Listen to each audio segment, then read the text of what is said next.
गणेशाय नमः। प्यारे भक्तगणों, आज आप सभी श्रवण करेंगे श्री दशा माता जी की 5वीं कथा।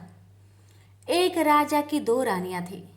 राजा की प्यारी रानी को लक्ष्मी कहा जाता था। दूसरी रानी को रानी होने पर भी कुलक्ष्मी कहा जाता था। एक दिन लक्ष्मी रानी क्रोध होकर काठ की पाटा से मलिन कपड़े पहनकर कोप भवन में जा लेटी।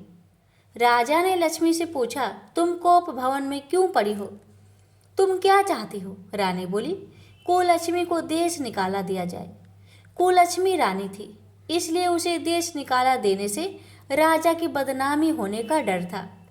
इसलिए रानी को पीहर छोड़ आने की बात सोची गई। राजा ने पटरानी कुलक्ष्मी को एक रथ में सवार कराया और स्वयं घोड़े पर चढ़कर रथ के साथ चलने लगा। एक बीहर जंगल में पहुंचकर राजा ने रथ को रुकवाया। पालकी ढोने वाले को वहां से हट जाने को कहा गया। राजा रानी को उसी जंगल में छोड़कर घोड़े पर सवार होकर अपने महल में आ गया। कुलक्ष्मी की बात जो होते सारी रात बीत गई। रानी को प्यास लगी। वह रथ से उतरकर पानी की तलाश में चल दी।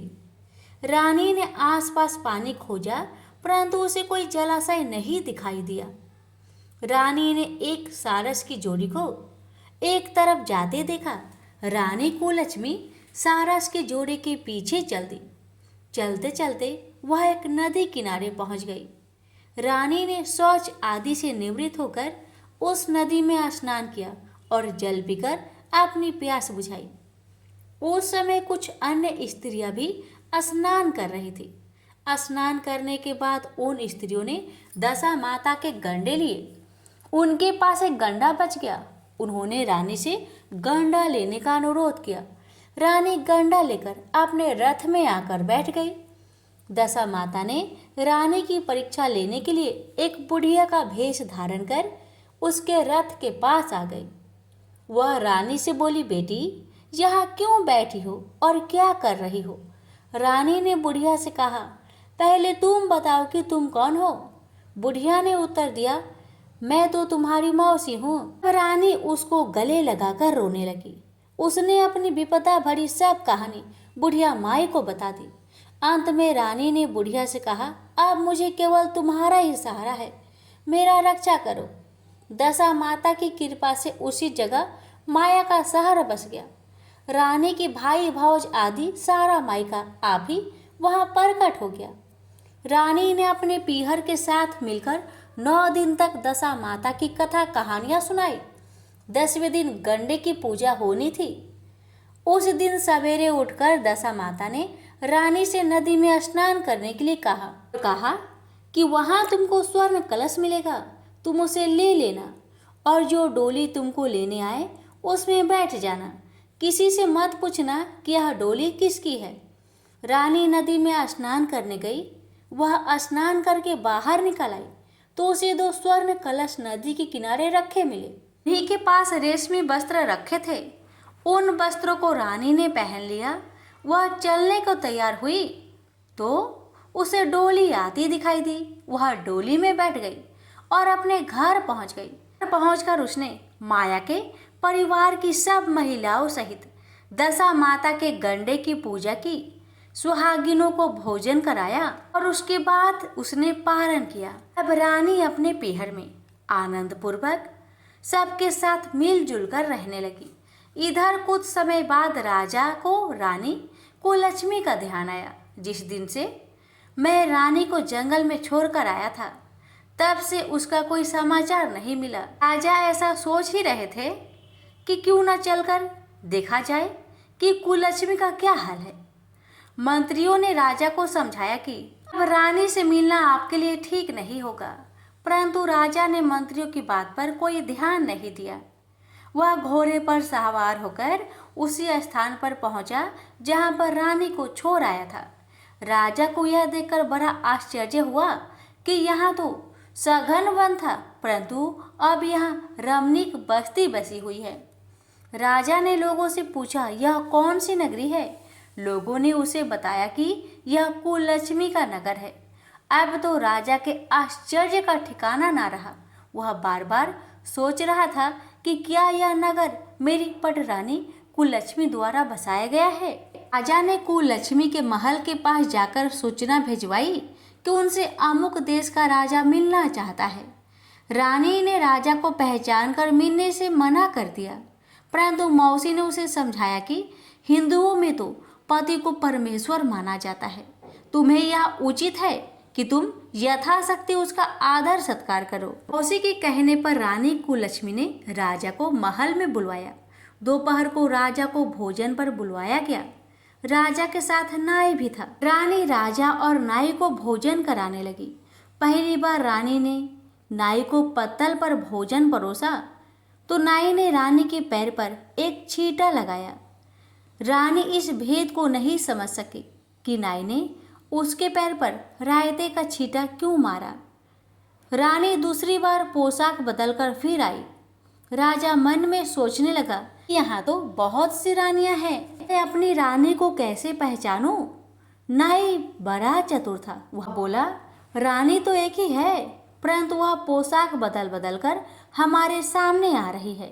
राजा ने नाई से पूछा, तुम्हें कैसे पता चला कि रानी सब एक ही है?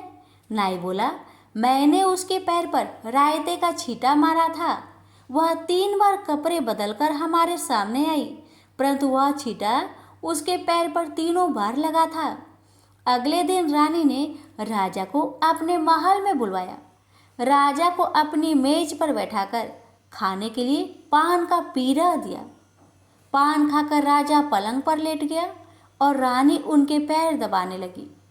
राजा ने रानी से अपने किए के लिए क्षमा मांगी और रानी से अपनी राजधानी चलने को कहा। रानी ने कहा, आप किस मुंह से मुझे चलने के लिए कह रहे हैं?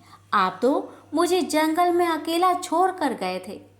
आप तो मेरी सौत के कहने पर आकर मेरा परित्याग कर चुके थे। यह तो मेरी मौसी का किया धरा है, उसी के कारण यह सब वैभव मुझे प्राप्त हुआ है, वरना आप तो मेरा सर्वनाश कर चुके थे। राजा ने रानी को बहुत समझाया। तब रानी बोली कि मैं केवल एक शर्त पर आपके साथ चल सकती हूँ। आप मेरी मौसी से वरदान मांगे कि वह यह नगरी आपकी राजधानी के पास पहुँचा दे, जिससे जब मेरा मन चाहे आपके पास रहूं और जब भी चाहे तो मौसी के दिए महल में चली जाऊं। मेरी मौसी बड़ी दयालु है, संभव है कि वह हमारी बात मान जाए। राजा ने दशा माता मौसी से प्रार्थना की। मौसी ने राजा की बात मानकर दोनों शहरों को पास पास स्थापित कर दिया, मानो एक दूसरे की ही भाग हो। राजा ने दशा माता की कृपा का फल जानकर शहर में ढिंढोरा पिटवाया। उसकी प्रजा दशा माता का पूजा किया करे। भगवती दशा माता ने जिस प्रकार कुललक्ष्मी पर दया करी, वैसे ही दया सब पर करना। प्रेम से बोलिए श्री दशा माता की जय। आंखों की जनसंख्या को अपने में समेटे कुशीनगर एक महानगर था। जैसे अन्य महानगरों की जीवनचर्या होती है, वैसा ही कुछ जहाँ भी था। यानी बुराई अधिक और अच्छाई कम था, पाप अधिक पुण्य कम था। इसी कुशीनगर में हरिवंश नामक एक सद्गृहस्थ अपनी पत्नी दामिनी के साथ सुखी संपन्न जीवन गुजार रहा था।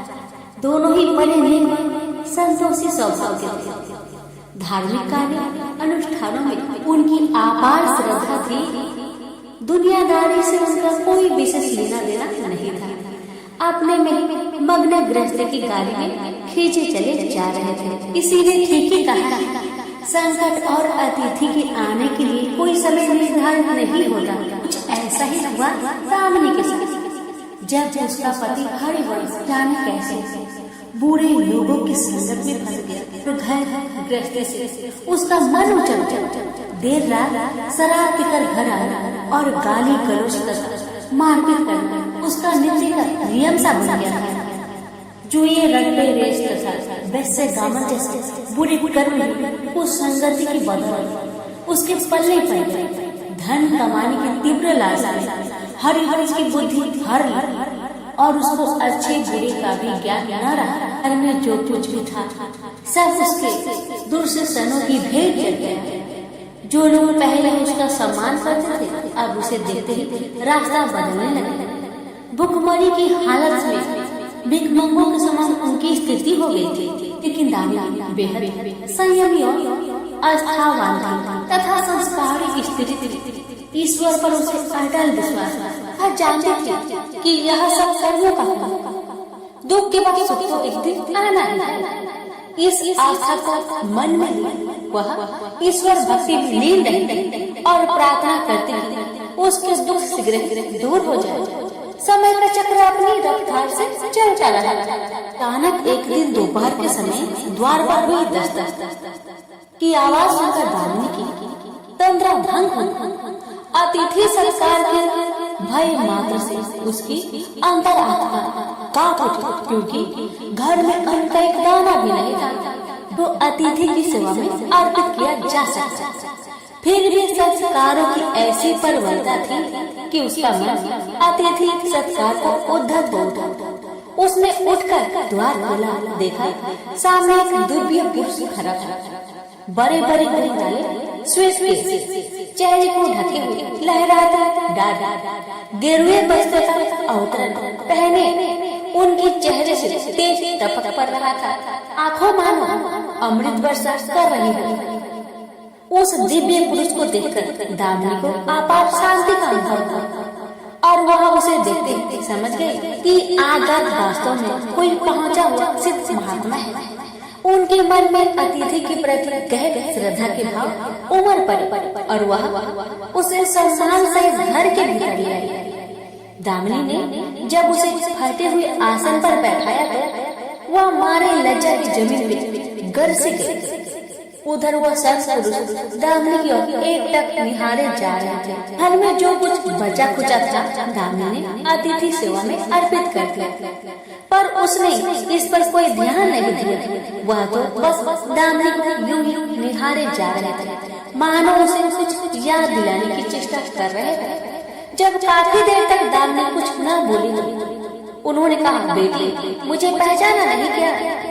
उसका यह प्रश्न सुनकर दामिनी जैसे सोते से जागी और अंत सकुचाते मृदुल स्वर में बोली, महाराज मेरी धृष्टा को क्षमा करें। तो आप जैसे दिव्य पुरुष को मैं पहचान कर नहीं पहचान पा रही हूँ। पारिवारिक कष्टों ने तो जैसे कि मेरी सोचने समझने की शक्ति छीन लिया है, लेकिन यह निश्चित है कि संकट के इस घड़ी में मुझे आप जैसे साधु पुरुष की सहारा है। तभी जैसे दामिनी को कुछ याद आया, वह उस साधु के चरणों में गिरकर बोल उठी, अब मैं आपको पहचान गई हूँ महाराज। स्नेहारूपी अमृत की वर्षा करने वाले अपने सुख चिंतन को कोई कैसे भूल सकता है भला? वास्तव में वह साधु मंदिर की राह के मध्य में बनी अपनी कुटिया के बाहर वट वृक्ष के नीचे बैठ साधना किया करते थे और मंदिर आने जाने वालों सभी श्रद्धालुओं से प्रणाम करके स्वयं को कृतार्थ अनुभव करते थे। दामिनी भी उनमें से एक। जब पिछले काफी दिनों से उसने उसे मंदिर की ओर आते जाते नहीं देखा तो उसकी कुशल क्षेम जानने के लिए पूछताछ करते हुए उसके घर की ओर आ निकले। मैंने अभी अपनी सोच में ही डूबी हुई थी कि साधु महाराज ने मौन भंग किया। क्या कारण है पुत्री, तू आजकल मंदिर आती जाती दिखाई नहीं पड़ती? जी क्या कष्ट है बता, शायद मैं तेरी कुछ सहायता कर सकूं। व्यक्तिगत दुखों के बोझ तले दबा हो तो ऐसे में सहानुभूति के दो काफी बोल काफी होते हैं। दामिनी भी खुद पर संयम नहीं रखी और बिखर कर रोने लगी। तभी वह साधु वत्सल पूर्वक स्वर में बोली, मन छोटा करने की समस्या हल नहीं होती। सुख दुख तो एक गाड़ी के दो पहियों के समान है, इनका आना जाना तो जिंदगी भर लगा ही रहता है। अपना दुख किसी को बता देने से मन हल्का हो जाता है। कुछ देर चुप रहने के बाद दामिनी ने बोलना शुरू किया, महाराज सर्व सुखों से भरपूर था मेरा घर। कण कण में खुशियों का नृत्य होता था। पति भी नेक और ईमानदार था, सदा जीवन उच्च विचार की आधारशिला पर टिकी हुई थी। हमारी गृहस्थी रुपए पैसे की कोई कमी नहीं थी। सुबह शाम घर में ईश्वर वंदना होती थी, लेकिन अचानक न जाने किसकी नजर लगी, हमारा भाग्य हमसे उठ सा गया। मेरे पति कुसंगति में फंसकर अपना सब कुछ गवा बैठे। अब तो ऐसा लगता है जैसे साथ छोड़कर जाने को तैयार बैठा है। भिखारियों से भी बदतर स्थिति हो गई है हमारी। दामिनी की करुण व्यथा सुनकर साधु का हृदय हाहाकार कर उठा। वह द्रवित स्वर में बोल उठे, बेटी, कर्म का लेखा तो भोगना ही पड़ता है। तुम्हारे कष्टों का भी कर्मों से नाता है, लेकिन तुम चिंता न करो, सब कुछ पहले जैसा हो जाएगा। दुख के बाद ही सुख आता है। दुख सहे भी सुख की सच्ची अनुभूति हो ही नहीं सकती। तुम माँ लक्ष्मी के प्रति श्रद्धा जारी रखो। सबका उद्धार करने वाले प्रेम का छलकता साजा है माँ लक्ष्मी। अपने भक्तों पर सदैव उनकी कृपा दृष्टि रहेगी। तुम संपूर्ण आस्था के साथ माँ वैभव लक्ष्मी का व्रत करना शुरू करो। तुम्हारी साधना अवश्य रंग लाएगी। दामिनी एक संस्कारी स्त्री थी। धर्म कर्म में उसकी आभार आता। माँ वैभव लक्ष्मी के व्रत की बात सुनकर उसका चेहरा दमक उठा। बोली, महाराज, यदि इस व्रत को करने से मेरे परिवार पर आई विपदा टल सकती है तो मैं इसे जरूर करूँगा। आप मुझे बताएं कि इस व्रत को कर और कैसे किया जाता है। साधु महाराज दामिनी की भक्ति भावना देखकर प्रसन्न होकर बोले, बेटी, सारे जगत का कल्याण करने वाली माँ वैभव लक्ष्मी की व्रत की विधि में कल्याण तुम्हें बता रहा है। प्रत्येक शुक्रवार को यह व्रत किया जाता है। सर्वप्रथम जितने शुक्रवार को यह व्रत करना हो उसका संकल्प लेकर माँ वैभव लक्ष्मी को मन मन प्रणाम करें। स्नान आदि से निवृत्त होकर स्वच्छ धवल वस्त्र पहनकर पूरब दिशा की ओर मुख करके आसन पर बैठे। सामने चौकी पर चावल की एक ढेरी लगाकर उस पर पानी से भरा कलश स्थापित करें, जो तांबे का होना चाहिए। कलश को कटोरी से ढक दें और उस कटोरी में कोई भी स्वर्ण भूषण रखें। सोना ना हो तो चांदी का भूषण रखें। वह भी पास ना हो तो रुपए का सिक्का भी काम दे सकता है। शुद्ध घी का दीपक तथा अगरबत्ती जलाएं और मन ही मन पूर्ण श्रद्धा के साथ माँ वैभव लक्ष्मी का जाप करते हैं। श्री यंत्र माँ लक्ष्मी का प्रिय यंत्र है, उसे सत नमन करें। श्री यंत्र उपलब्ध न हो तो पुस्तक में दिए गए उसके स्वरूप से काम चल जाए। साथ ही माँ वैभव लक्ष्मी के सभी स्वरूप को नमस्कार करें। कटोरी में रखे गहने या रुपए पर हल्दी, कुमकुम तथा अक्षत अर्पित करें। कोई भी मिष्ठान प्रसाद रूप में रखें। संभव न हो पाए तो गुड़िया शक्कर से भी काम चला सकते हैं। फिर श्रद्धा पूर्वक माँ की आरती करें। 14 बार प्रेम सहित बोले, जय माँ वैभव लक्ष्मी। माँ वैभव लक्ष्मी तेरी मनोकामना पूरी करे, ऐसा संकल्प लेकर सच्चे मन से माँ से विनती करे। प्रसाद बांटे और स्वयं भी ग्रहण करे। दिन में एक वक्त स्वास्थ्य भोजन करे। यदि संभव हो तो उपवास रखे। पूजा में रखा गहना या रुपया लाल कपड़े में लपेट कर सुरक्षित रखें। यह आगे आने वाले शुक्रवार को पूजा में काम आएगा। कलश में भरा जल तुलसी के पौधे को समर्पित करें तथा अक्षत पंछियों को आहार स्वरूप डालें। ऐसी शास्त्रों विधि से व्रत करने वालों को शीघ्र फल मिलता है। साधु महाराज के मुख रविंद्र से यह वृत्तांत सुनकर दामिनी पुलकित हो उठी। उनके चरण स्पर्श कर उत्साहित स्वर में बोली, लगे हाथ उद्धापन की विधि भी बता दे महाराज, इसके बिना तो अधूरा ही रह जाएगा।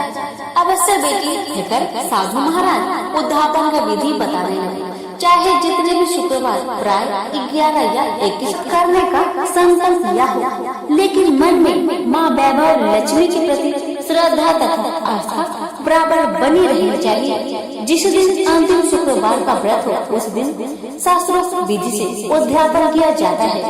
अन्य शुक्रवारों की भांति इस दिन भी पूजन करें। हाँ, प्रसाद के रूप में खीर अवश्य रखें। पूजा के बाद नारियल फोड़कर 7 कुंवारी कन्याओं के चरण धोकर कुमकुम का तिलक लगाकर पूजन करें। उन्हें सामर्थ्य अनुसार दक्षिणा दें और माँ वैभव लक्ष्मी व्रत की पुस्तकें उपहार स्वरूप भेंट में दें। फिर प्रसाद के रूप में खीर वितरित करें। अब माँ वैभव लक्ष्मी के सभी स्वरूप मन ही मन नमन करते हुए कहे, हे माँ, यदि मैंने शुद्ध तथा निर्मल हृदय से आपकी स्तुति करते हुए वैभव लक्ष्मी व्रत विधि विधान अनुसार पूर्ण किया हो तो मेरी मनोकामना सही पूर्ण करना।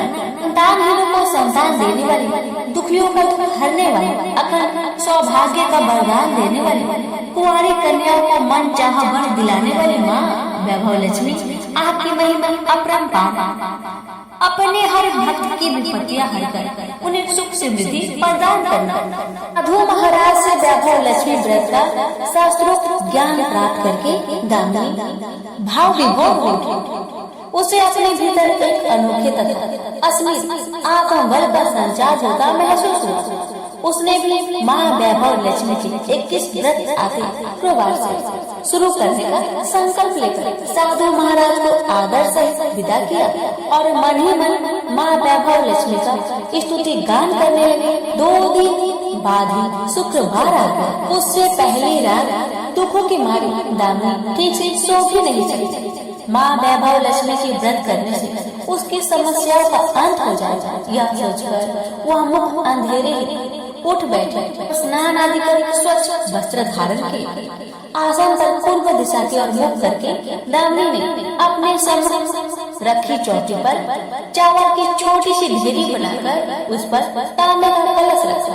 लेकिन जब स्वर्णाभूषण रखने की बात आई तो धर्म संकट में पड़ गए। सारे गहने पति के दुर्जनों की भेंट चढ़ चुके थे।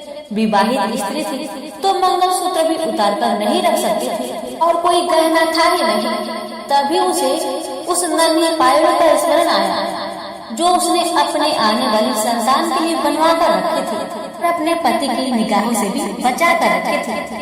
उसने झटपट वह पायल निकाली और गंगा जल से धोकर उसे शुद्ध करके कलश पर रखा। कटोरी में डाल दिया। डिब्बे के तले से बची कुची शक्कर निकालकर उसे प्रसाद के रूप में रखा और विधि अनुसार व्रत किया। सर्वप्रथम उसने अपने पति को प्रसाद दिया। आने वाला पूरा सप्ताह बड़ी ही हंसी खुशी से बीता। बात बात पर झल्ला उठने वाला उसका पति अपेक्षाकृत शांत तथा संयम रहा। कोई मारपीट तथा कलेश घर में नहीं हुआ। इसे दामिनी ने माँ वैभव लक्ष्मी का चमत्कार समझा और मन ही मन उन्हें प्रणाम किया। वैभव लक्ष्मी के प्रति उसकी आस्था और भी बलवती हो गई। प्रकार शास्त्रोक्त विधि से दामिनी ने 20 शुक्रवार के व्रत पूरे कर लिए। इस बीच कई परिवर्तन हुए थे। उसका पति कुसंगति छोड़कर सीधे राह पर आ गया और उसका कामकाज भी जमने लगा था। घर में यादें किसी चीज की बहुतायत नहीं थी तो कमी भी नहीं रही। यह सब माँ वैभव लक्ष्मी के चमत्कारों और दामिनी की आस्था का विश्वास का परिणाम था। 21वें शुक्रवार को व्रत का उद्यापन करना था। साधु महाराज के वचन अब भी मानो दामिनी के कानों में गूंज रहे थे। उनकी बताई विधि के अनुसार ही दामिनी ने शास्त्रोक्त विधि से उद्यापन किया। 7 कुंवारी कन्याओं को भोजन कराकर दक्षिणा दी। आसपास की सौभाग्यवती स्त्रियों में प्रसाद तथा वैभव लक्ष्मी व्रत कथा की पुस्तकें वितरित की। माँ वैभव लक्ष्मी के हर स्वरूप प्रणाम किया और कहा, आपकी महिमा निराली है माँ। आपने मेरे सारे दुख हर लिए, मेरी सभी मनोकामनाएं पूर्ण कर दी माँ। मेरा उजरा घर जिसे बस गया। मेरा यह नया जीवन आप ही की देन है माँ। मैं आजीवन आपकी पूजा अर्चना करूंगी और दूसरों को भी आपकी महिमा से अवगत कराकर वैभव लक्ष्मी व्रत रखने के लिए प्रेरित करूंगी। तो बोलिए प्रेम से, जय माँ वैभव लक्ष्मी की जय। आपकी सदा ही जय हो। संतोषी माता के व्रत करने वाला कथा कहते वह सुनते समय हाथ में गुड़ व भुने चने रखे। सुनने वाली संतोषी माता की जय, संतोषी माता की जय, इस प्रकार जय जयकार मुख से बोलते जाए। कथा समाप्त होने पर हाथ का दूध चना गौ माता को खिलाए। कलश में रखा हुआ गुड़ चना सबको प्रसाद रूप में बांटे। कथा से पहले कलश को जल से भरे, उसके ऊपर गुड़ चने से भरा कटोरा रखे। कथा समाप्त होने और आरती होने के बाद कलश के जल को घर में सब जगह पर छींटे और बचा हुआ जल तुलसी की क्यारी में डाले। 1.25 रुपए का गुड़ चना लेकर माता का व्रत करें। गुड़ घर में हो तो ले ले, विचार न कर, क्योंकि माता भावना की भूखी है। कम ज्यादा का कोई विचार नहीं चाहिए, इतना भी आपसे बन पड़े अर्पण करे। श्रद्धा और प्रेम से प्रसन्न मन व्रत करना चाहिए। व्रत के उद्यापन में 2.5 से खाजा, मोमन, दाल, पूरी, खीर, चने का साग, नैवेद्य रखे, घी का दीपक जला संतोषी माता की जय जयकार हो। नारियल फोड़े, इस दिन घर में कोई खटाई न खाए और ना किसी को खाने को दे। इस दिन 8 लड़कों को भोजन कराए। देवर जेठ के लड़के मिलते हो तो दूसरों को न बुलाना। कुटुंब में न मिले तो ब्राह्मण के रिश्तेदारों के या फिर पड़ोसियों के लड़के को बुलाए। उन्हें खटाई की कोई वस्तु न तथा भोजन कराकर यथाशक्ति दक्षिणा दे। नगद पैसे न दे, कोई वस्तु दक्षिणा में दे। व्रत करने वाला कथा सुन प्रसाद एक समय भोजन करे। इस तरह से माता प्रसन्न होगी और दुख दरिद्रता दूर होकर मनोकामना पूरी होगी।